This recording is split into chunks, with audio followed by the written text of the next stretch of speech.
Bonjour tout le monde. Donc, on a démarré, on a 245 participants. Ça, c'est génial. On est super content. Pour Philippe, bienvenue Philippe. Merci d'avoir accepté l'invitation de participer à cette série et de démarrer cette série.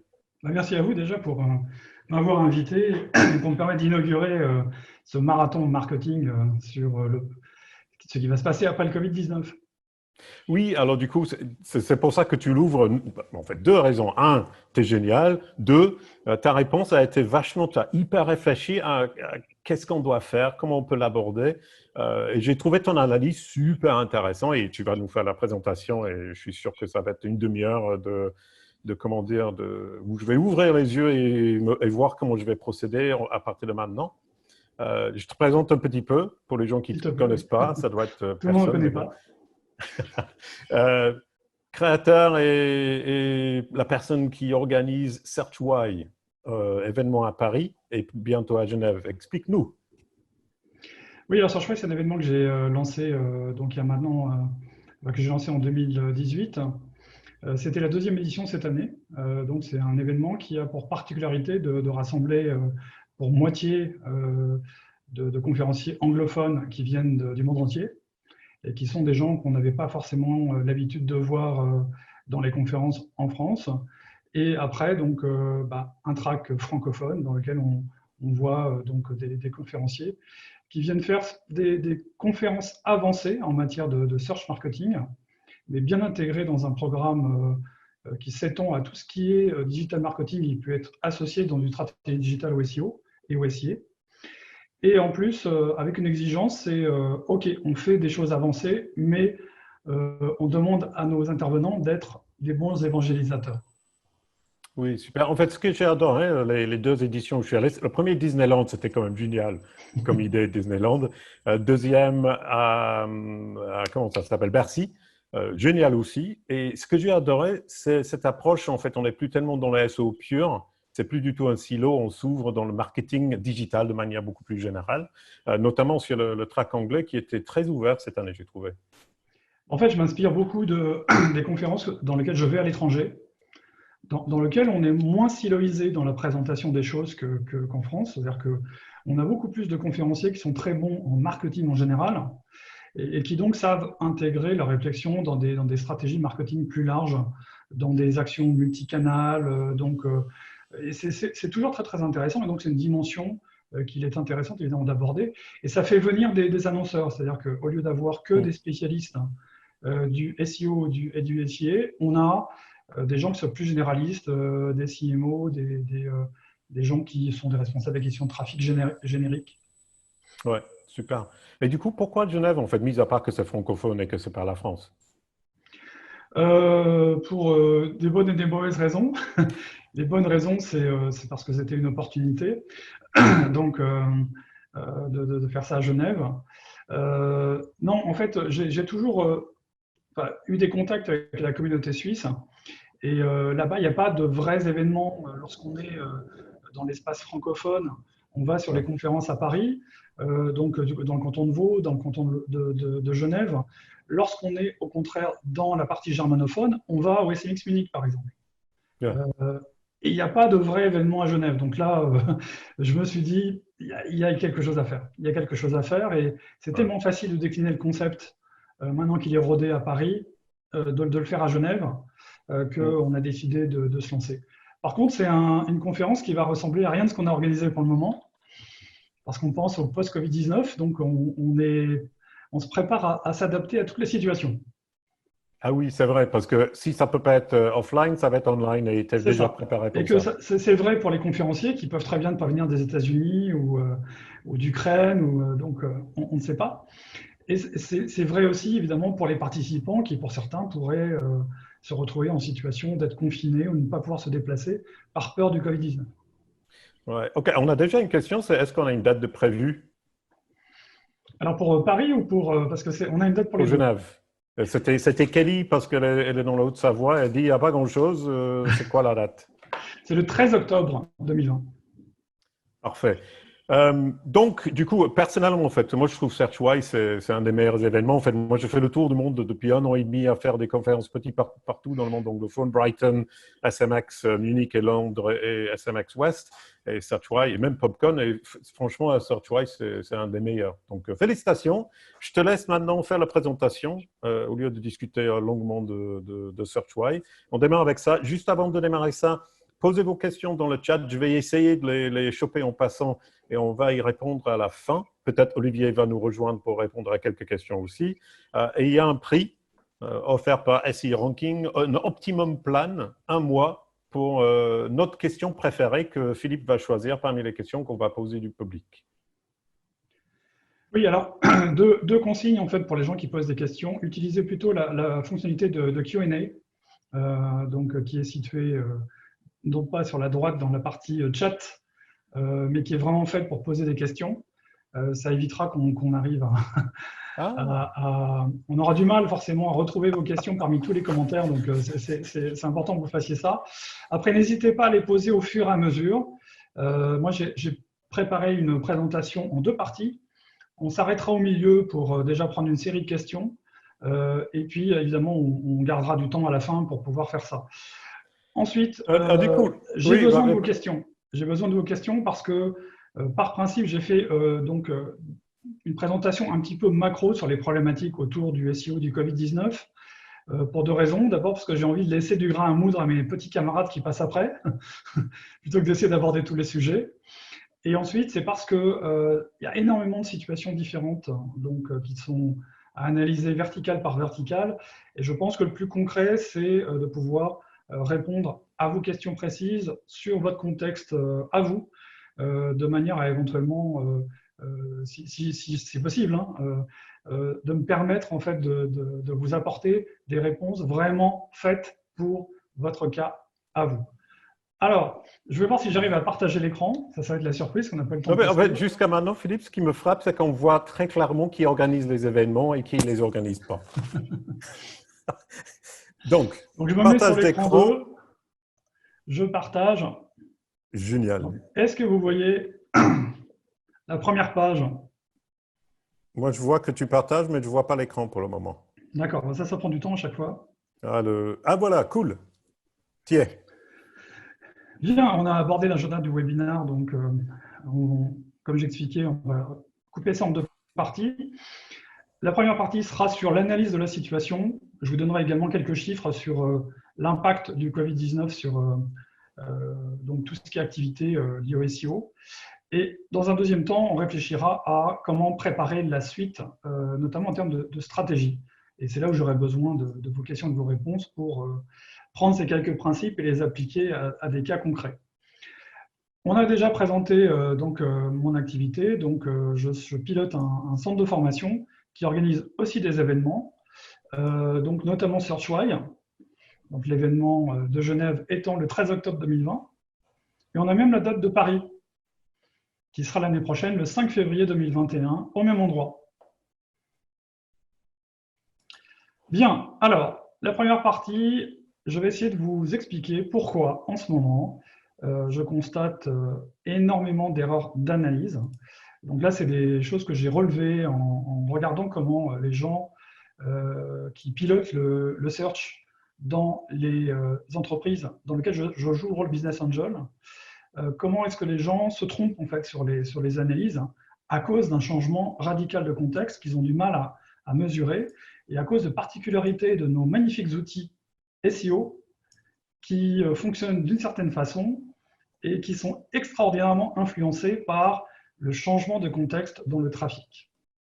Mais commençons d'abord par donner quelques infos sur l'impact du Covid-19 déjà sur le trafic des différents sites.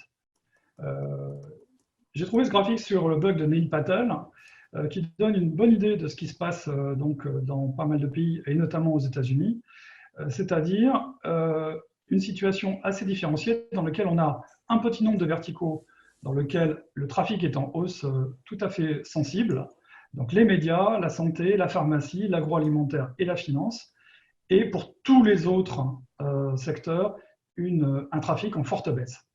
Ce qu'il faut noter également, c'est que les gens achètent en général moins également, ce qui veut dire que le volume de conversion donc est en baisse, ce qui ne veut pas dire forcément que le taux de conversion est toujours en baisse. Donc, il y a des cas dans lesquels il est même en hausse, mais le volume de conversion est souvent en chute libre, ce qui est évidemment un signe assez inquiétant et qui peut évidemment étouffer un certain nombre d'activités économiques.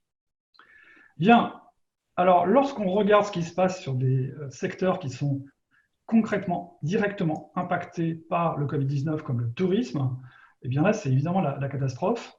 À droite, vous avez des graphiques qui proviennent d'une étude de SimilarWeb qu'ils ont publiée il y a quelques jours et qui montrent l'évolution de la baisse de trafic semaine après semaine, sur différents secteurs, pour différents sites. Donc là, on voit à quel point aujourd'hui, dans le secteur des hôtels et dans le secteur de l'événementiel, qui est l'une des activités nouvelles que j'ai l'occasion de gérer maintenant, eh bien, dans l'événementiel, c'est absolument catastrophique également. À gauche, vous avez une courbe qui vient d'une Search Console, d'une de mes participations, qui est dans le tourisme, sur lequel on voit à quel point, le 17 mars 2020, leur trafic a été impacté. Donc là, ce jour-là, ils ont eu 0 clic sur leur lien. Donc ça, c'est sur des requêtes qui avant convertissaient et qui leur apportaient donc beaucoup d'argent. C'est évidemment une situation assez incroyable. Alors, est-ce que le SEO sort gagnant de cette crise du Covid-19 ? Ça, c'est une question qu'on me pose souvent en ce moment, en disant « Ouais, mais donc, peut-être que les gens ont coupé, certes, les campagnes d'acquisition de trafic, tout ce qui est AdWords, tout ce qui est campagne également de télévision, etc. Ils ont coupé les budgets marketing, mais est-ce que, dans cette circonstance-là, est-ce que les gens ne se tourneraient pas vers le SEO ?» Alors, si on regarde donc l'étude qui a été effectuée par Conductor sur un certain nombre de ses clients, ce sondage montre qu'on a 2 comportements immédiats. C'est oui, les gens pensent que l'impact du Covid-19, ça va être un impact sur l'abaissement du niveau de budget, mais aussi que ça aura un impact sur l'investissement en matière de SEO. Sauf que, on verra par la suite, c'est un raisonnement qui est valable pour les États-Unis et qui est valable pour les investissements internes. Ce qui est clair, c'est que la plupart des gens pensent exactement comme les personnes qui m'interrogent ces temps-ci, c'est-à-dire que pour eux, le SEO, à cause de la crise du Covid-19, va devenir plus important. Par contre, je pense que les gens qui ont été interrogés dans cette étude sous-estiment l'impact que va avoir la crise sur la baisse des budgets. 45% d'entre eux pensent que leur budget va décroître légèrement, et seulement 20% pensent que les budgets vont décroître de manière sensible. Par contre, ça veut dire que 2 sur 3 s'attendent à une baisse des budgets. C'est intéressant de voir que 2 sur 3 anticipent la baisse des budgets. Par contre, je suis désolé de vous l'annoncer, mais la baisse des budgets qui s'annonce donc déjà dans les grandes entreprises, elle est juste très, très, très impressionnante. Alors, par contre, quand on regarde qu'est-ce qui se passe concrètement en Europe en matière d'achat de prestations de services, donc là, j'ai trouvé, pour montrer ça, une excellente étude qui a été menée par Sortlist, qui est une agence qui aide des annonceurs à trouver des agences. Donc là, ils ont une espèce d'observatoire interne des commandes qui sont effectuées par les entreprises. Et donc ça, c'est les chiffres qui ont été actualisés la semaine dernière. Et dans les commandes récentes, ce qu'ils voient, c'est une très forte hausse des demandes pour des sites web qui sont compatibles mobiles, des web apps. Il y a une baisse par contre dans les projets de création d'applications. Une très forte hausse de la demande pour des conseils en stratégie digitale. Ça, c'est intéressant. Et par contre, les commandes donc sur des projets de SEO sont en légère baisse. Et ça, c'est conforme avec tout ce que j'entends de la part donc des responsables d'agences SEO en France qui me disent il y a encore du business, on a toujours des clients qui continuent à nous payer, on a même des demandes, mais voilà, c'est quand même en ce moment un petit peu on hold en attendant l'évolution de la situation. Bien, alors ça c'était pour faire un petit tour sur les chiffres et sur l'impact du Covid-19 sur l'activité de SEO. Maintenant, parlons aussi de la manière d'analyser les chiffres sortis par les outils SEO dans ce contexte-là. Dans beaucoup de cas, vous allez avoir à analyser un trafic qui est extrêmement faible. Donc, il est important que vous vérifiez bien la solidité statistique de vos conclusions. Lorsque l'on a une baisse aussi importante du trafic, il est tout à fait possible que les conclusions que vous en tirez ne soient pas statistiquement solides. Donc, il est important de comprendre qu'en plus, on est dans une phase dans laquelle les requêtes évoluent sans cesse. Donc, c'est évolutif, c'est volatile. Et donc, ça veut dire que les conclusions d'aujourd'hui ne seront pas les conclusions de demain. Donc, faites attention aux conclusions que vous tirez de l'analyse actuelle du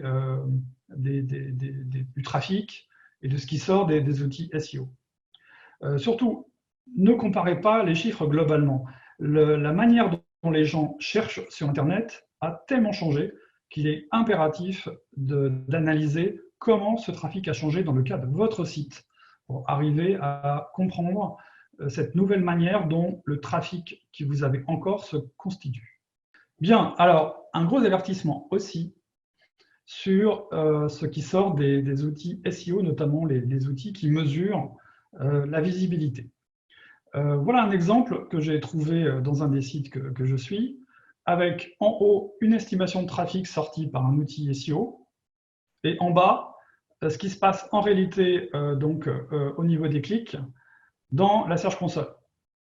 Les courbes ne sont pas du tout les mêmes. C'est aussi, c'est facilement explicable, la manière dont les outils mesurent la visibilité tient compte d'un trafic qui est censé être relativement stable d'un mois sur l'autre. Sauf que là, en l'occurrence, le trafic a complètement chuté et ça n'est pas répercuté dans l'estimation de trafic de l'outil. Alors, on a aussi des phénomènes qu'il convient d'analyser pour comprendre ce qui se passe. Donc, par exemple, ce qui est très net aujourd'hui, c'est qu'un certain nombre d'algorithmes de Google sont sensibles au trafic. Et donc, notamment, la manière dont les pages sont explorées dépend d'un score d'intérêt que Google a pour les pages et qui dépend de l'intérêt que les gens ont également pour ces pages. Donc là, ce qui veut dire que dans certains cas, vous allez avoir des chutes de crawl qui sont dues au fait que les gens ne s'intéressent plus à votre contenu. Et là, je suis sur un site qui fait partie, pour les données de la Search Console sur l'exploration, c'est un site qui fait partie des sites qui bénéficient d'une hausse de trafic. Et comme par hasard, on a aussi une hausse sensible du crawl sur énormément de parties du site. Pour arriver à comprendre à quel point les outils sont influencés également par ces problèmes de perturbations dues au Covid-19, voilà un exemple. Donc ça, c'est un autre outil très connu par les experts en SEO, qui compare ici deux sites concurrents sur un même secteur. Là, on a l'impression que la courbe bleue est largement passée devant la courbe verte et que ce site a largement dépassé son concurrent, et sauf que c'est faux. C'est-à-dire que lorsqu'on connaît les vrais trafics générés par les deux et les vrais business générés par les deux, eh bien, il s'avère qu'ils sont tous les deux au même niveau qu'avant, c'est-à-dire pratiquement au même niveau de trafic généré. Donc, soyez extrêmement prudents sur les chiffres que vous sortent les outils en ce moment. Il est très probable que, lorsque le contexte va évoluer, lorsque le contexte va changer, vous allez avoir des changements drastiques et dans le comportement de l'algorithme de Google, notamment au niveau des filtres, et dans la manière dont la visibilité se transforme en trafic qualifié. Conclusion, soyez extrêmement prudents dans vos analyses. Je vous laisse lire le petit bandeau de Gilbert qui vous explique que dans ce contexte-là, pratiquement tous les chiffres peuvent vous amener à des conclusions fausses sur la stratégie à adopter. Bien, c'était la fin de ma première partie. Est-ce que, Super. je vais arrêter de partager l'écran. Ouais, Est-ce ça, que c'était génial. vous avez des Beaucoup de questions? chiffres, beaucoup de questions et beaucoup de pensées. En fait, ce que j'ai remarqué, Philippe, et est-ce que tu me le confirmes, c'est qu'après la chute drastique le 17 mars, jour de la Saint-Patrick, il y a, en fait, moi, ce que je vois sur quasiment toutes les courbes que tu as montrées, j'ai vérifié mon Search Console pour deux, trois clients là, en fait, il y a une remontée, une reprise très légère et graduelle depuis. Donc, est-ce qu'on a eu un choc avec une reprise avec l'attente de la déconfinement? Oui, en fait, le phénomène que l'on voit sur beaucoup de sites, notamment dans le secteur du tourisme, c'est que les requêtes liées au tourisme ont commencé à baisser avant l'annonce du confinement. Euh, c'est dû à la montée en puissance de l'information sur la gravité de la situation. Et puis évidemment, on a la chute brutale lorsque le confinement est annoncé. Après, il y a une petite reprise de l'intérêt pour des requêtes liées au tourisme, mais c'est des requêtes qui ne convertissent pas. Donc, bon, Ouais. il y a des gens qui continuent à s'intéresser, à rêver un petit peu de leurs prochaines vacances. Bon. Mais il y a des exceptions. Enfin, je veux dire, par Alors, du coup, exemple, oui, non, mais vas-y, il y a des exceptions, pardon. comme je disais, il y a des exceptions. Donc, dans le tourisme, il y a notamment tous les propriétaires de gîtes qui continuent à avoir des demandes d'information et qui continuent à avoir un trafic qui n'est pas complètement tombé à 10% de ce que c'était avant. Ouais.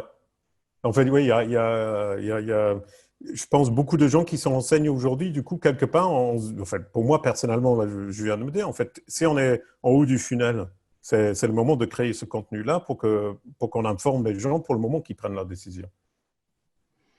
Oui.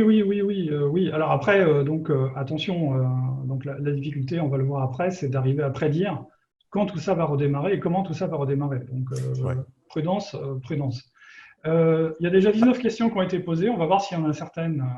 Oui, j'essaie de les trier. En fait, une des questions qui m'a frappé, c'est est-ce qu'il faut toujours plus se fier aux outils de Google pour nos statistiques plutôt qu'aux outils externes? C'est une question de Priscilla Penoy.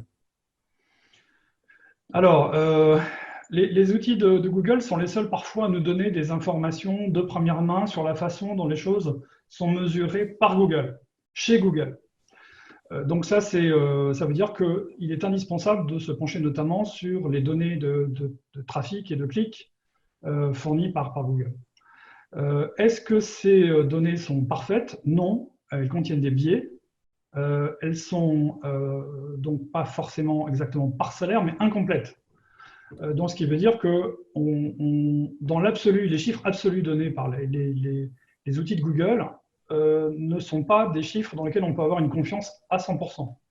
Hmm. Ça mesure un ordre de grandeur et ça sert à voir les évolutions. Donc, voilà. Par contre, est-ce Et, que les outils de Google sont complets pour arriver à comprendre ce qui se passe pour nous en matière de SEO? La réponse est clairement non. Donc, on a besoin d'autres familles d'outils, des outils qui permettent de mesurer sa visibilité sur les positions que l'on occupe, des outils capables de vous dire aussi où vous en êtes par rapport à la popularité du site. Enfin, voilà. Et ces informations ne sont pas du tout données par les outils de Google. OK, oui, il y a Jade de Silva qui pose la question justement parce que là, tu as montré plusieurs outils, plusieurs mesures de plusieurs outils. Comment tu décides quel est le vrai chiffre que tu dois suivre? Ben, il faut partir du principe que tout le monde a tort et tout le monde a raison. Si je prends par exemple les cas des outils qui mesurent la visibilité, comment ça marche? Ils ont tous un échantillon de requêtes qu'ils tapent régulièrement dans Google, ils regardent les positions, et avec des systèmes de poids qui tiennent compte de la popularité de la requête, de la position occupée, etc., ils donnent des points et ça donne un indice de visibilité. Bien. Suivant la manière dont l'échantillon est fichu, on aura des résultats qui seront différents. D'accord? Donc, qui a raison dans la manière de constituer cet échantillon? En général, pas grand monde, mais ce qui peut arriver très bien, c'est qu'un outil donne, par exemple, sur un site marchand, une évolution de la visibilité qui cadre avec l'évolution que l'on voit dans le trafic, dans son outil d'analytics. Ça veut dire que l'échantillon contient probablement beaucoup de requêtes marchandes et que c'est un bon indicateur. Et dans d'autres cas, l'outil va rester plutôt sur de la longue traîne, etc. Et donc, la visibilité des requêtes marchandes qui convertissent va être noyée. dans ces autres requêtes. Et on ne verra pas d'évolution très nette. On verra même parfois des outils qui vont dire que la visibilité est en baisse alors que le trafic qualifié est en hausse. Voilà, donc il faut raisonner en essayant de tester déjà la qualité des informations fournies par les outils. Et moi, ce que je fais, mais c'est plus facile lorsqu'on est un professionnel et un expert, donc de faire ça, parce que généralement, on a suffisamment de moyens pour acheter des outils. Et donc, l'idéal, c'est d'avoir plusieurs outils et d'être sans arrêt en mesure de comparer donc les données fournies par différents outils. Là, récemment, j'ai quelqu'un qui m'a demandé sur un cas particulier, c'est une de mes participations, où là, j'ai un problème, j'ai perdu 80% de mes backlinks d'après Google. Ah oui, mais c'était une information qui n'était absolument pas confirmée par donc Majestic SEO et absolument pas confirmée par Ahrefs. Donc, on en fait quoi? Est-ce que c'est grave, docteur? Est-ce que je suis confronté plus à une nouvelle façon que Google a de mesurer mes backlinks ou à un vrai changement? Ben voilà, donc le fait de comparer avec d'autres outils permet de se dire non, c'est probablement Google qui a changé sa manière de compter en fait les backlinks. Mais en fait, du coup, quelque part, c'est aussi en fait prendre plusieurs outils, y inclure des outils de Google, et aussi faire ses recherches et utiliser son bon sens pour se dire, bah, en fait, ça peut pas être vrai, ou c'est probable que c'est pas vrai. Et en fait, faire des recherches un peu Sherlock Holmesien pour essayer de dénicher la vérité ou ce qu'on a le plus proche de la vérité. Mick Lee pose la question, avec le Covid-19, il y a plus ou moins de monde, il y a plus de monde qui flâne sur l'Internet.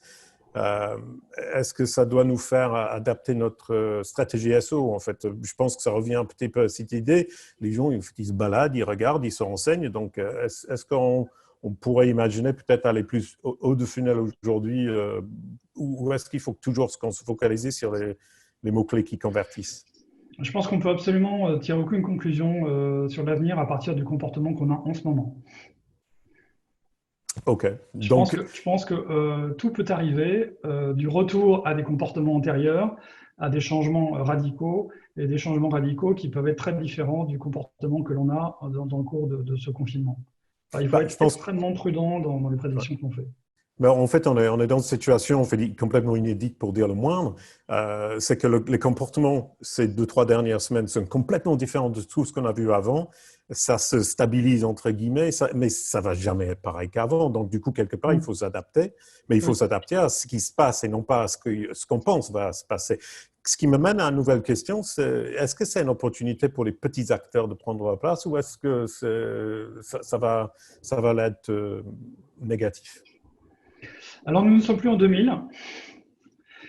Nous ne sommes plus en 2000, donc ça veut dire que la prime au petit, agile, flexible, qui va prendre la place des très gros qui ont plein de moyens, j'y crois moins que lors de l'apparition d'Internet.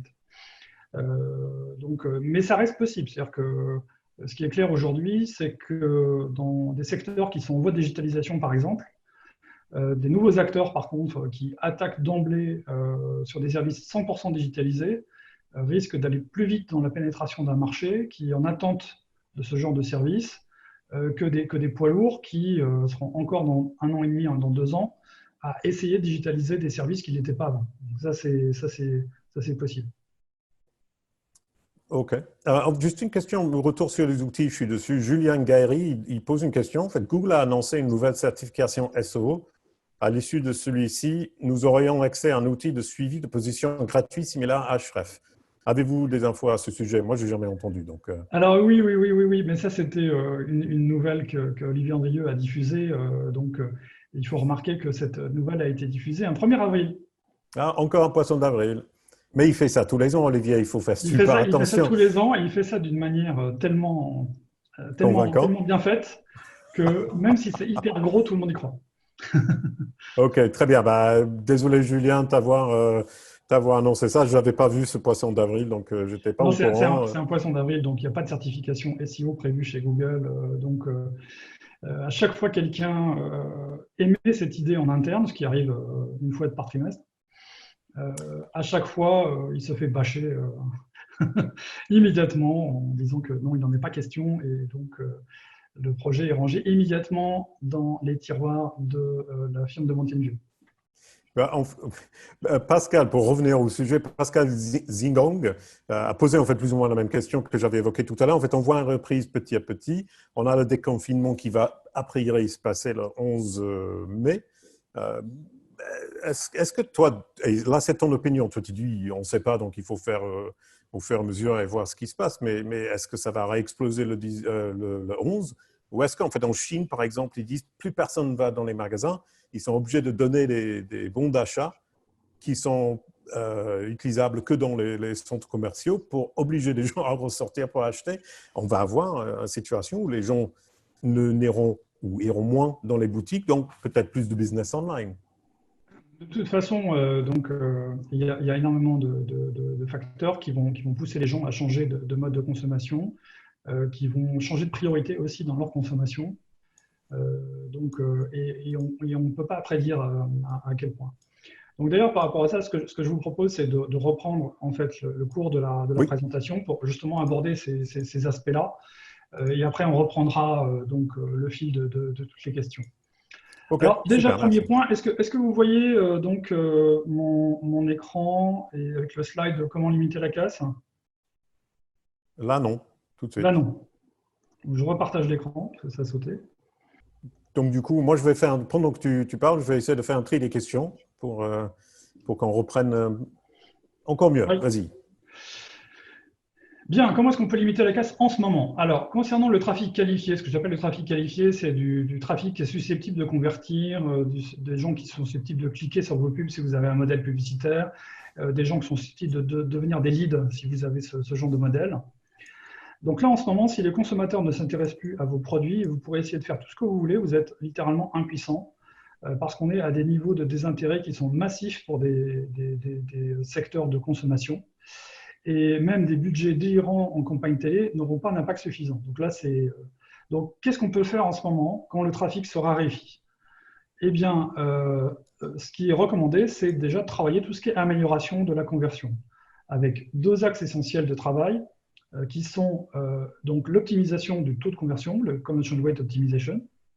Voilà, donc c'est amélioration de l'UX, amélioration donc des flux sur les différentes étapes du panier pour obtenir derrière plus de conversion avec le même trafic et aussi éventuellement travailler des choses qui vont améliorer la captation des intentionnistes, donc des gens qui sont susceptibles de vouloir acheter vos produits plus que… Voilà. S'il reste en fait une proportion de la population qui est susceptible de continuer à être intéressée par vos produits et par vos services, dans ce cas-là, ça veut dire qu'une bonne stratégie de content marketing menée en ce moment peut vous amener des petites quantités de gens qui sont des intentionnistes, mais qui peuvent avoir une influence non négligeable sur votre niveau de vente. Donc là, je ne dis pas de vous sauver la saison, en tout cas, d'arriver à quelque chose qui soit suffisant pour obtenir des résultats. J'entends souvent des conseils du type créer des pages Covid-19. Alors ça, c'est pour essayer de capter le trafic des gens qui tapent la requête Covid-19. Donc là, ça donne une page comme celle que vous avez à droite que j'ai trouvée sur un site. OK, mais ces pages généralistes sur le Covid-19 donc n'ont pratiquement aucune chance de sortir en tête des résultats. Déjà parce qu'il s'agit de requêtes que Google appelle les requêtes Your Money Lawyers, email. Ce sont des requêtes qui sont particulièrement surveillées, filtrées, donc sur lesquelles il est pratiquement impossible de remonter si on n'est pas un site officiel. Surtout, l'autre aspect, en ce moment, ce qui est intéressant lorsqu'on n'est plus dans le radar des consommateurs, c'est par contre de rester avec une bonne image pour le jour où les gens seront à nouveau en mesure de s'intéresser à vos produits, que vous soyez encore doté d'une notoriété suffisante pour redémarrer et d'une image correcte aux yeux des internautes. Donc n'apparaissez pas comme des opportunistes, des cyniques ou pire, comme des profiteurs. Et alors si vous faites des pages Covid-19, à quoi elles doivent ressembler? C'est des pages qui permettent d'expliquer par rapport à votre activité ce que vous faites. Donc c'est tout ce qui est qu'est-ce que la marque fait à propos du Covid-19, qu'est-ce que la marque a proposé comme nouveau fonctionnement, nouvelle organisation par rapport aux horaires, la manière de livrer les différents services proposés dans ce contexte-là, ou les services fermés. Et puis, de manière un petit peu plus générique, des choses qui ont trait à votre activité en contexte de Covid-19. Ça, c'est possible. Mais les pages génériques sur le Covid-19, comme on le voit un peu partout, non, ça n'a pas tellement de sens. Je disais que c'était important de soigner votre image et votre réputation. Donc ça, c'est important de rester, même si vous êtes en ce moment un peu oublié, parce que tout le monde s'intéresse à l'alimentation et à la santé, il faut rester en top of mind de vos clients. Donc, il faut que vous mainteniez une visibilité. Donc ça, il y a des marques qui font ça très bien en ce moment, en lançant des initiatives solidaires, même si elles sont limitées, c'est fait que pour la com, mais ça permet de faire parler de soi, de son entreprise, de sa marque en bien. Donc le SEO là-dessus, qui a été produit autour de ça, restera. En ce moment, par contre, ce qui est efficace pour faire ça, c'est les réseaux sociaux, hein, donc beaucoup plus que le SEO.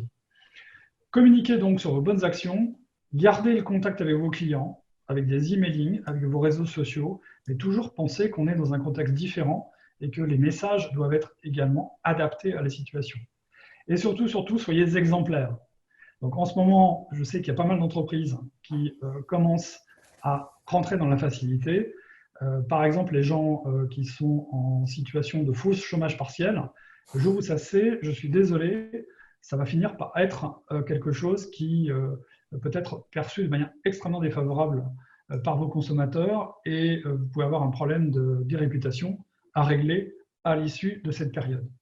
Alors évidemment, vu la situation, tout ce qui concerne le compte Google My Business est absolument important à surveiller. Donc, vérifiez votre statut, déjà parce que Google, par le biais également d'entreprises qui remplissent automatiquement les GMB, a parfois fermé automatiquement certaines boutiques, alors que ce n'est pas vrai. Passez plutôt par une fermeture temporaire et pas définitive. En mode donc fermeture exceptionnelle. La fermeture temporaire, le problème, c'est que ça demande une révision par quelqu'un de Google et ça prend du temps en ce moment. Et puisqu'il y a des possibilités intéressantes à lister dans le compte Google My Business, comme les possibilités de livraison et de retrait, n'hésitez pas à reparamétrer vos attributs dans GMB pour avoir donc les bonnes informations qui s'affichent et perdre un minimum de business à cause de ça. Bien, et le reste, vous allez me dire, tout ce qui est popularité, technique, contenu, ça reste important. La question, c'est est-ce urgent? Donc réfléchissez bien à vos priorités. Et évidemment, c'est intéressant de continuer à travailler le SEO. Je ne vais pas vous dire le contraire, mais je vais passer directement à comment est-ce qu'on prépare la suite. Eh bien, l'important, c'est d'être prêt à changer. Alors, winter is coming. Oui, on pense qu'avec le déconfinement, on est en train de sortir de la crise et que la situation va revenir à la normale et que donc tout ça va commencer à être derrière nous d'ici peu. C'est faux. On est en train de vivre les prémices de la plus grosse crise économique qu'on ait jamais vécue en France depuis 1945. Ça aura des conséquences assez violentes sur énormément de secteurs d'activité, non pas dans les prochaines semaines, mais dans les 2 prochaines années. Donc, c'est absolument important d'en avoir conscience. Et ça veut dire aussi que la situation va évoluer de manière régulière au cours des prochains semestres. Alors après, oubliez aussi tous vos schémas de pensée habituels qui vont vous amener à vous tromper dans l'évaluation de la situation. Donc aujourd'hui, on est dans un niveau d'incertitude qui rend les prévisions littéralement impossibles. On a un cumul d'incertitudes. On a une multiplication des facteurs d'incertitude. D'abord, on ne sait pas aujourd'hui encore exactement ce qu'est ce fameux virus, comment il fonctionne. Donc ça veut dire que là-dessus, en fonction de ce qu'on va découvrir, on a différentes hypothèses qui vont impacter plus ou moins les résultats. Ensuite, l'efficacité de la réaction sanitaire va être différente d'un État à l'autre, mais c'est également un facteur d'incertitude. Donc là, si le virus, par exemple, ne crée aucune protection, je dirais qu'il y a une récurrence du virus qui va arriver, mais si donc les mesures sanitaires sont efficaces, évidemment, il y aura un impact économique qui va être diminué. L'intervention des États est aussi quelque chose qu'il est difficile de prévoir et qui aura aussi un impact, mais qui crée également de l'incertitude. Et les comportements d'achat des clients en face de cette nouvelle situation sont également une nouvelle source d'incertitude. Bref, les sources d'incertitude se cumulent et donc c'est vraiment impossible de faire des prévisions. Ce qui ne veut pas dire qu'il ne faut pas se préparer. Mais en tout cas, c'est clair que l'adage de Game of Thrones, You know nothing, Jon Snow, s'applique aussi à ce cas-là. On ne sait pas. Si vous entendez des gens qui vous disent « Je suis capable de vous prédire quel va être mon trafic et mon chiffre d'affaires à la fin de l'année 2020 », c'est quelqu'un qui est soit un charlatan, soit quelqu'un qui est juste complètement perdu dans ses illusions. Alors, ce qui est clair, c'est que travailler son SEO est une bonne idée pour toutes les entreprises, mais il faut quand même faire attention à prioriser les chantiers correctement. Si vous ne travaillez que le SEO et si vous ne réfléchissez pas au reste, vous faites probablement une erreur. Donc là, votre problème, il va être global et le SEO n'est qu'un des rouages d'une stratégie. Donc le SEO n'est pas toujours prioritaire. Donc il est par contre pratiquement toujours utile. Donc par exemple, aujourd'hui, si vous avez une activité qui n'est pas fortement digitalisée et virtualisée, c'est clair qu'avoir une stratégie de digitalisation et de virtualisation sera prioritaire. Et donc, la manière dont le SEO va aider votre stratégie de digitalisation et de virtualisation est donc utile et apporte une contribution particulièrement importante. Mais au même titre que tout ce qui est raisonnement en inbound marketing, tout ce qui est content marketing et le technical SEO également. Tout ça, c'est des chantiers qui sont intéressants à lancer, mais intégrés dans une stratégie de transformation digitale bien pensée de manière globale, avec un objectif bien clair, une stratégie bien claire. Après, il y a des gens dont l'activité dépend du SEO. Bon, d'abord, un rappel, c'est dangereux. Il faut toujours, dans ces cas-là, élaborer une stratégie pour devenir moins dépendant du SEO avec le temps. Ensuite, par contre, si c'est le cas, parce que je connais des tas d'entreprises qui effectivement dépendent de manière assez dangereuse du SEO, eh bien, vous aurez besoin de passer devant vos concurrents. Ce qui veut dire que travailler sa popularité, essayer de gagner des liens pendant cette période compliquée avec des actions de link betting, des stratégies de content marketing adaptées, fait partie des choses qui vont être obligatoirement à faire parce que c'est utile. Travailler son contenu pour développer votre couverture sémantique est également une autre manière d'être plus en mesure de capter tout le trafic qui sinon pourrait aller vers certains de vos concurrents. Et c'est clair que si vous avez des soucis techniques réellement bloquants, et pas juste un problème de respect des bonnes pratiques, si vous avez des soucis techniques réellement bloquants ou gênants et qui empêchent votre site d'exprimer son potentiel, alors corrigez ça maintenant. Mais soyons clairs, ces gros chantiers SEO, il faut les lancer comme des chantiers prioritaires que si votre activité dépend du SEO.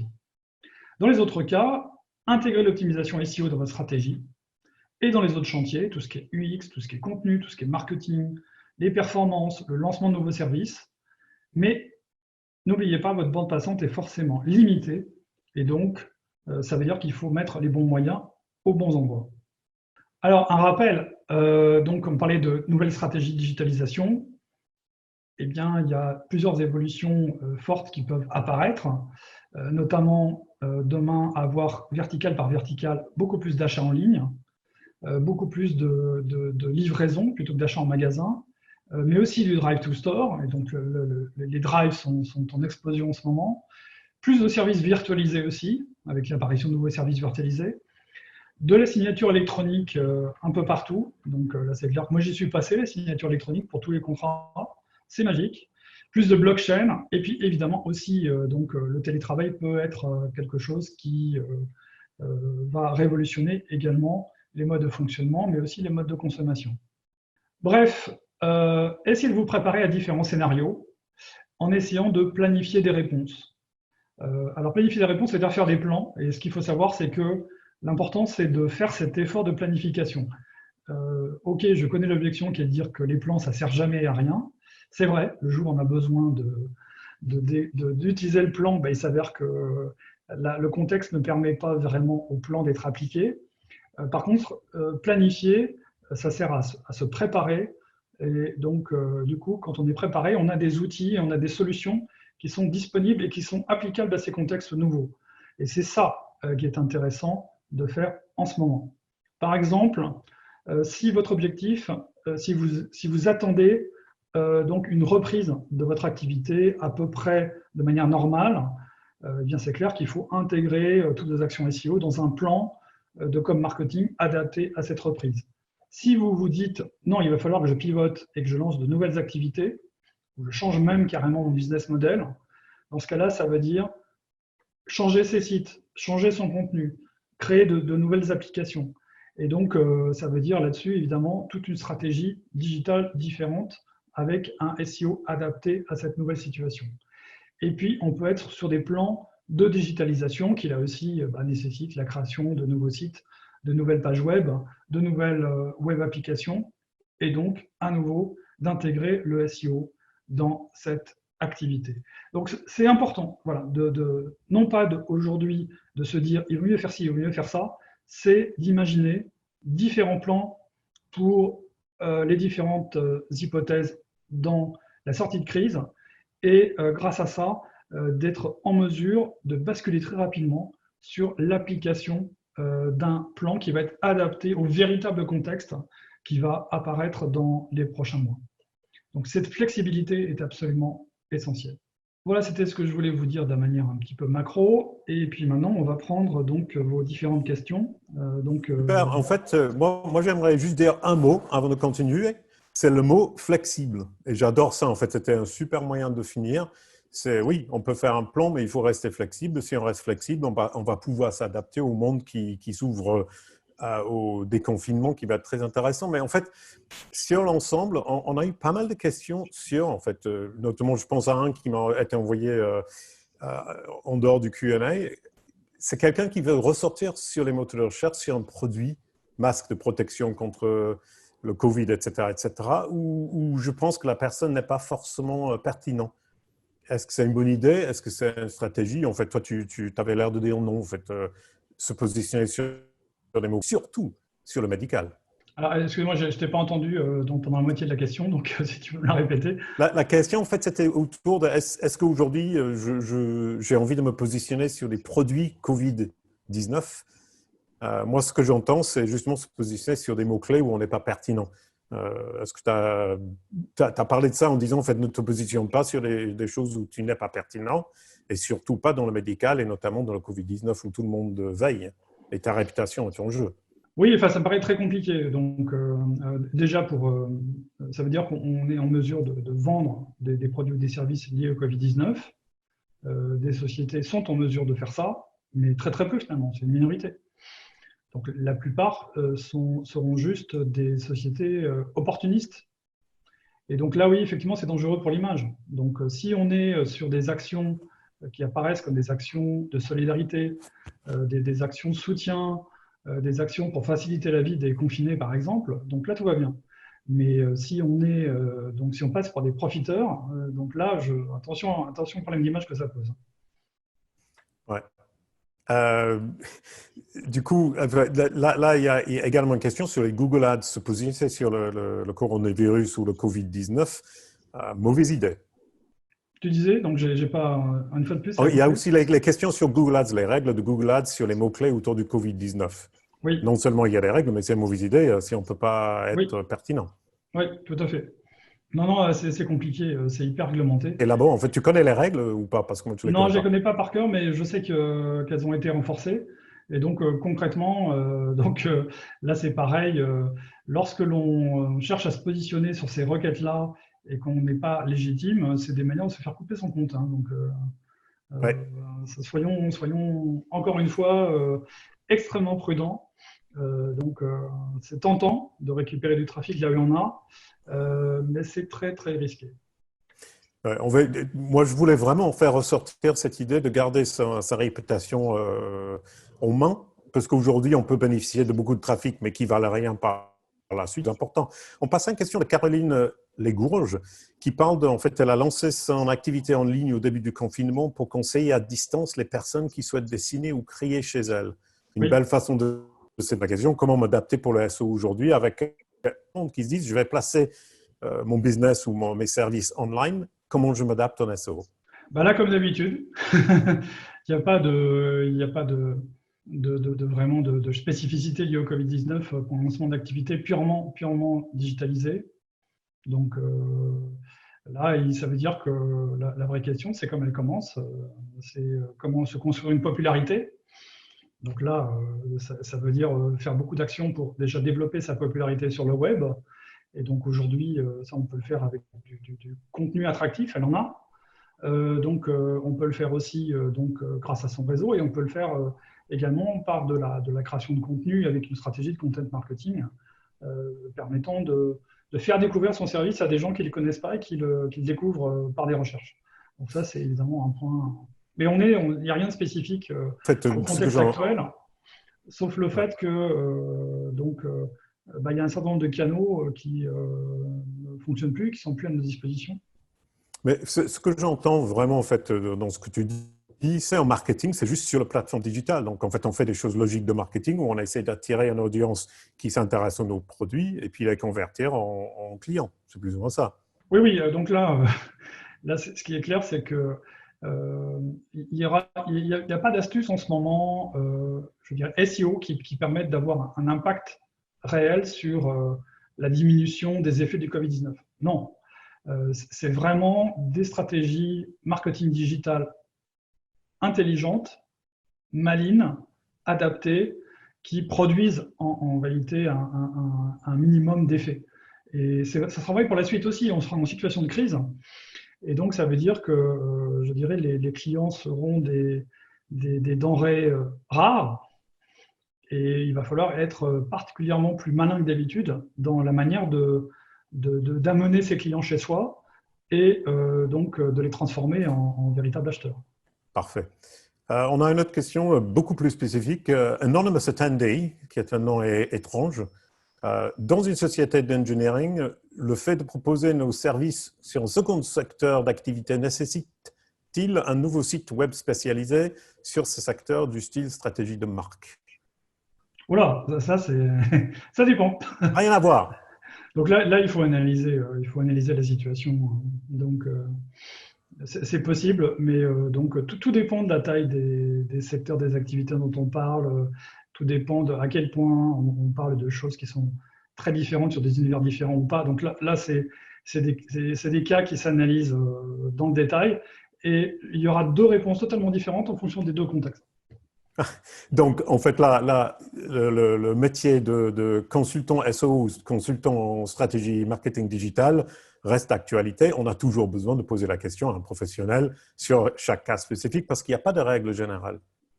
Oui, non, c'est le problème de l'expert. C'est-à-dire que l'expert, il va toujours être capable de donner des réponses différentes à des problèmes qui semblent au départ des situations identiques, mais qui en réalité ne le sont pas. Et donc, justement parce qu'il va être capable de détecter qu'il y a donc un contexte qui en réalité est réellement différent, il va apporter une réponse différente. Là, en ce moment, soyons clairs, hein, ce qui risque d'apparaître, donc là je me risque à faire une prédiction, c'est à cause de cette période d'incertitude, une attente extraordinaire des entreprises pour un accompagnement sur la stratégie. Un grand nombre de gens vont être perdus, vont avoir perdu leur repère, et à juste titre. Et donc, ils vont avoir besoin qu'on leur clarifie la situation, qu'on leur dise, en fait, qu'on leur décode leur nouvel environnement. Et donc là, ça va donner un rôle et une responsabilité nouvelle aux gens du SEO, parce que généralement, les gens qui font du conseil en stratégie marketing digital, ça existe, mais donc en dehors de ces quelques experts qui font ça réellement, donc avec un objectif multicanal de penser donc une stratégie sans forcément s'intéresser aux détails du fonctionnement de chaque canal. Ce qui s'en rapproche le plus, c'est donc le consultant SEO, c'est l'expert SEO, qui est obligé de se poser les bonnes questions sur la stratégie pour arriver à être pertinent dans son métier. Donc c'est une opportunité pour les SEO de se convertir en stratège en marketing digital pour ses clients et apporter cette dimension-là dans les mois à venir. OK. Alors, une question qui est revenue à 2-3 reprises, c'est sur le Google Shopping qui va devenir gratuit pour les commerçants. Est-ce qu'il faut l'intégrer dans une stratégie digitale pour un site e-commerce? Bon, donc, a fortiori, donc Google Shopping était déjà intégré, les PLA étaient déjà intégrés donc par pas mal de sites e-commerce dans leur stratégie. Bon, après, c'est un peu un aveu d'échec, hein, entre parenthèses, de la part de Google, qui se dit face à Amazon, là, j'ai plus qu'une seule solution, c'est je fais machine arrière, je reviens à Froggle, donc ce qu'il a déjà fait 2 fois historiquement. Et donc, j'essaye de revenir sur un modèle que je connais, qui est un modèle un petit peu plus publicitaire et un peu moins conversion. OK. Donc, est-ce que c'est intéressant pour les sites marchands? Oui, bien sûr. Donc, ça sera, ça fera partie des choses que tout le monde fera. Et évidemment, comme c'est le retour au gratuit, ça veut dire que bah, il y aura des stratégies d'optimisation organique dessus. Ouais. Et juste une question, en fait, derrière tout ça, pourquoi Google font ça? Pourquoi ils ont le shopping gratuit ou l'accès au shopping gratuit? Ah, donc, en fait, c'est vraiment la bataille avec Amazon hein, qui aujourd'hui explique ça. Avec la crise du Covid-19, Amazon donc, a pris de telles parts de marché, donc, est en train d'accumuler une pelote donc de capital qui est tellement impressionnante que Google se dit, OK, mon modèle publicitaire est attaqué de manière violente. En ce moment, donc, les achats de Google AdWords sont au plus bas. Tous les autres modèles publicitaires sont également très très impactés et ça ne va pas reprendre avant des mois et des mois. Donc là, beaucoup d'agences médias sont en train d'annoncer un retour à des investissements normaux en matière de publicité pour fin 2021, c'est-à-dire lorsqu'on peut espérer le début d'une vraie reprise économique, un retour au niveau d'investissement global que l'on a connu donc avant le Covid-19. Donc en attendant, ça veut dire que les revenus de Google vont être attaqués. Et donc, bon, bah, il faut créer en fait de l'intérêt. Sur les requêtes marchandes, pour arriver à vendre de la publicité, il faut être le plus utile possible. Alors, soit on permet d'effectuer des transactions et des achats comme Amazon, ce qui est évidemment l'utilité suprême, soit on permet de faire un choix. On essaie de faire un choix d'une façon plus pertinente que ce que propose Amazon. Donc la bonne chance, parce que pour Ouais. l'instant, ce qu'il y avait dans Google Shopping n'est pas vraiment donc un service qui est parfait de ce point de vue-là. Mais en tout cas, c'est ça la tactique de Google, c'est de se dire, OK, donc il faut effectivement que j'ai des pages de résultats sur les requêtes marchandes les plus utiles possibles, et avec mon Google Shopping qui est limité par le payant, ça ne va pas le faire. Et perdu pour perdu, je le retransforme en gratuit. Ouais, ok. Parfait. Donc, en fait, là, on est quasiment à la fin. Donc, moi, j'invite Olivier, s'il est toujours là, de revenir sur écran pour les dernières petites questions et le mot de fin. On nous a dit chez US Ranking, si jamais il y avait beaucoup d'activités, on pourrait dépasser de quelques minutes, donc on va le faire. Béatrice Bertou dit, en réalité, tout dépend du secteur dans lequel où nos clients évolueront. Certains secteurs seront peut-être boostés par le confinement, comme nous l'avons vu dans le premier graphique. Finalement, la règle n'est-il pas qu'il n'y a pas de règle? Non, non, en fait, bien sûr qu'il y a des règles. Les règles, c'est que tous les secteurs ne sont pas impactés de la même façon. Donc, on a en fait deux grands groupes de secteurs, des secteurs impactés et des secteurs favorisés. Voilà. Sauf que c'est favorisé aujourd'hui par le confinement et ça va bouger. Donc, les proportions vont changer. Donc, Ah, il faut être prudent dans ces analyses. Il ne faut pas se dire aujourd'hui, waouh, c'est formidable, on a une très grosse opportunité, alors qu'en réalité, sur ces secteurs-là, la concurrence va aussi apparaître de manière extrêmement vite, puisqu'il y a des opportunistes qui vont se dire, ah, quitte à créer une boîte, autant le faire dans ce secteur-là. grave, ok. Du coup, je rebascule sur Google Shopping parce que je viens de voir Fanny Dolumieux a posé la question, est-ce que Google Shopping va être, à ton avis, super utile pour vendre les services ou juste des produits? Pour l'instant, c'est pour les produits. Hein. Donc, du coup, les services, aucun intérêt pour le moment en tout cas. Non, non, non, de toute façon, c'est impossible. Hein. Enfin, donc, on peut créer des comparateurs de produits facilement. Créer des comparateurs de services, c'est complexe, ça se universalise pas. Google y a pensé à nombreuses reprises. Ouais. Ça n'est pas scalable. On ne peut pas avoir un algorithme universel qui compare les services. Donc, ça permet à tous ces comparateurs de services que l'on a dans les assurances, dans les banques, dans différents secteurs, de croître et de se multiplier parce que oui, il faut être spécialisé dans la comparaison de services pour être pertinent. Mais ce n'est pas des modèles Parfait. qui sont… bon, je ne dis pas que Google n'a pas des projets dans ce sens. Il en a eu, il a testé les choses, notamment au niveau de tout ce qui est financier. Et ça n'a jamais décollé parce qu'ils n'arrivent pas à faire mieux en réalité que les spécialistes. OK. Donc, du coup, une dernière question et puis on va clore. En fait, Manon Denan pose la question tout à l'heure. Vous parliez de perte d'intérêt de la part des clients, ce qui est très dur à récupérer. Mais pour les toutes jeunes entreprises non connues dans l'activité commerciale, la SEO pourrait-il générer un intérêt actuellement, c'est-à-dire travailler aujourd'hui pour la reprise? Si on est une jeune entreprise, on n'a pas vraiment de business qui tourne en ce moment. Quel est le point fort du SEO? Faut-il attendre avant de lancer son activité? Oui, alors c'est un peu ce qui se passe avec beaucoup d'entreprises, des startups dans lesquelles j'ai investi. Ah, C'est des startups, donc par définition, elles en sont au début. Et puis certaines qui sont même dans le secteur du tourisme, aujourd'hui, se posent évidemment la question, c'est quoi la bonne stratégie pour les prochains mois? Et comme ils démarrent, ils ont plus de chances que les autres de s'en sortir s'ils sont justement capables d'être malins, d'être flexibles, de s'adapter au nouveau contexte. Et là-dedans, oui, le SEO peut jouer un rôle très très intéressant parce que on ne va pas avoir, à cause de cette période d'incertitude, intérêt à prendre des risques financiers, à faire des grosses campagnes d'acquisition de trafic. Donc il faut réduire ces coûts d'acquisition de trafic dans un contexte d'incertitude et dans un contexte de crise.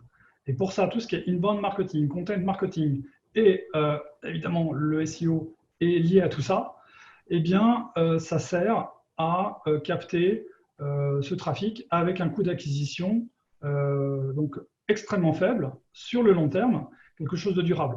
Donc est-ce que ça vaut le coup de travailler ça? Oui, mais toujours pareil, à condition d'intégrer ça dans une stratégie de marketing digital qui est bien pensée, qui a du sens. Et donc, il faut vraiment se poser la question de savoir c'est qui les clients que je cible, c'est quoi la réponse que j'apporte, c'est quoi mon apport. Les questions de différenciation, quand on est nouveau, également sont intéressantes. C'est quoi mon apport au marché? C'est quoi ma différence par rapport à ce qui existe déjà? Si je suis en mesure d'apporter quelque chose au marché, oui, je vais être en mesure peut-être de prendre des parts dans un contexte même où le marché a été divisé par deux. Et c'est l'avantage des petits qui viennent de démarrer par rapport aux très gros. C'est que les très gros ont des parts de marché à défendre et c'est dur. Ils ont des structures de coûts qui sont incompressibles. Les petits, bah non. Ils vont peut-être croître moins vite. Mais par contre, pour eux, gagner des parts de marché, ça reste possible. Et donc, arriver à générer la croissance. bah, du coup, en fait, on revient encore dans cette idée de flexibilité, d'être agile et de s'adapter à la situation quand elle évolue. Et là, c'est peut-être l'avantage des petites sociétés.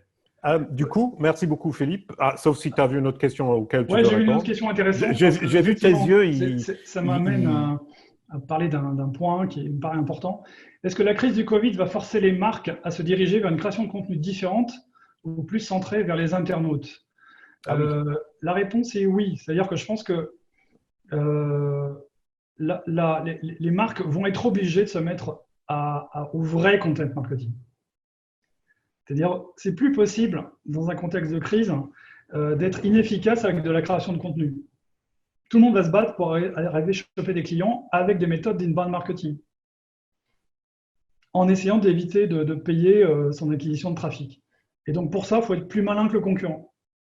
Oui, Donc super. oui, donc ça va forcer les marques à repenser leur manière de générer du contenu, c'est sûr. C'est génial. Donc, du coup, merci beaucoup, Philippe. Moi, je vais juste clore et en attendant, tu choisis la question que tu as préférée, ta question préférée pour l'abonnement Optimum Plan. Je le lis un mois. Et juste pour finir, du coup, oui, Philippe, je pense qu'il va partager ses slides. Oui, oui. Via SEO Ranking, si vous êtes inscrit pour ce webinaire, on va pouvoir vous envoyer un email. Oui, le webinaire va être à revisionner sur SEO Ranking et sur YouTube. Et la dernière question, maintenant que tu as pu réfléchir à la la question que tu préférais, c'était sur Searchway. Est-ce que tu vas le faire une version online, même si tu arrives à faire la version offline? Alors, en ce qui concerne Genève, c'est déjà décidé. La réponse est oui. Ah, donc Margot Barthélémy à Toronto va être contente. Ouais, toutes les conférences seront webcastées, d'accord, sur les deux salles. Et sur Paris, bah, ça dépendra du contexte du Covid-19, mais probablement oui, parce que je ne pense pas que on pourra refaire Searchway Paris comme on l'a fait cette année. Donc, non, mais en fait, à Searchway à Paris cette année, moi j'ai vu les vidéos que tu as pu faire, c'est bluffant la qualité, c'est super. Donc tu vas faire la même chose. Oui, alors après ça pose des problèmes techniques. Ah. J'ai peur du nombre de gens qui vont vouloir se connecter au webcast en simultané. Tu as peur de ton propre succès. Bah, c'est-à-dire qu'en fait, l'accès à un webcast, c'est beaucoup plus économique que l'accès à une conférence, puisqu'on n'a pas à proposer de repas, on n'a pas donc, à proposer un prix de location de salle divisé par le nombre d'eux. Enfin, voilà, je ne vous dévoile pas toute la cuisine qu'il y a derrière. Donc ça veut dire que l'accès va être soit gratuit, donc si les sponsors suivent, soit très peu onéreux. Donc le risque, effectivement, c'est que là où on aurait attendu 250, 300 personnes à Genève en physique, peut-être qu'on en aura 1000. et avoir la possibilité de webcaster des conférences à 1000 personnes. Moi, je ne m'appelle pas Netflix encore. Donc, ça veut dire qu'il va falloir qu'on trouve des technologies performantes pour le faire et effectivement, là aussi, pas trop coûteuses. Donc, le risque, c'est qu'on soit obligé de limiter aussi les inscriptions au webcast. OK. Mais en fait, tout le côté événement en ligne et même formation en ligne que toi, tu es en train de lancer dedans avec ta nouvelle société ou ton nouvel projet avec Olivier, ça va s'envoler. Tout ce qui est formation, tout ce qui est événement, ça va être génial dans les mois à venir. Oui, alors le problème que l'on a dans l'événementiel, c'est que les modèles économiques sont très différents. D'accord. Donc là, par rapport à mes ambitions en événementiel sur le search marketing, je ne fais pas ça pour gagner de l'argent. Ah. Donc tant que j'arrive à équilibrer mes budgets, je suis content. Si tout le monde raisonne comme moi, dans l'activité événementielle, ça ne va pas le faire. Hein, d'accord. Ce qui veut dire que ces modèles, à partir de webcast, etc., ça peut fonctionner pour un petit nombre d'événements. Pour la plupart, ça veut dire que c'est la fin de l'activité événementielle telle qu'on la connaît. Oui, en ça veut fait, dire la fin des salons, ça veut dire la fin des concerts, ça veut dire la fin des festivals, ça veut dire… Donc, c'est compliqué, c'est compliqué. Bien sûr que ça marche, bien sûr qu'on peut organiser des choses comme ça. Voilà, en tout cas, je suis ravi que déjà dans notre contexte, on soit en mesure d'organiser des événements. Et puis, je pense que l'expérience qu'on mène à Genève, dans laquelle on donne la possibilité aux gens, soit de venir sur place pour voir leurs idoles, entre guillemets, les experts qui veulent suivre, ou rencontrer d'autres personnes. Et ceux qui ne peuvent pas, ne veulent pas de regarder tout ça à distance, c'est des modèles qui sont évidemment intéressants.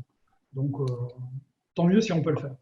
Oui, mais en fait, c'est un bon équilibre. En fait, moi, je reste vachement sur l'idée que se voir en personne et discuter de vive voix, face à face, dans la même pièce, c'est quand même 1000 fois plus sympa et 1000 fois plus nourrissant, intellectuellement et humainement, que de le faire online comme ça, même si c'est très sympa de te voir comme ça.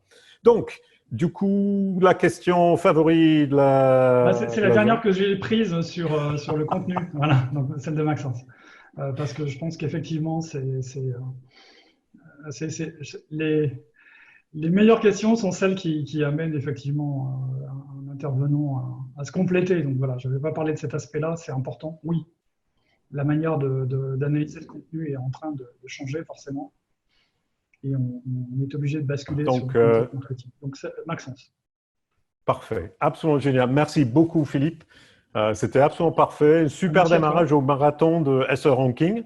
On a encore 5 dans la foulée cette semaine et la semaine prochaine, avec un jour off, comme on a dit tout à l'heure, pour le fête de travail. Donc, revenez demain, même heure, 3 heures.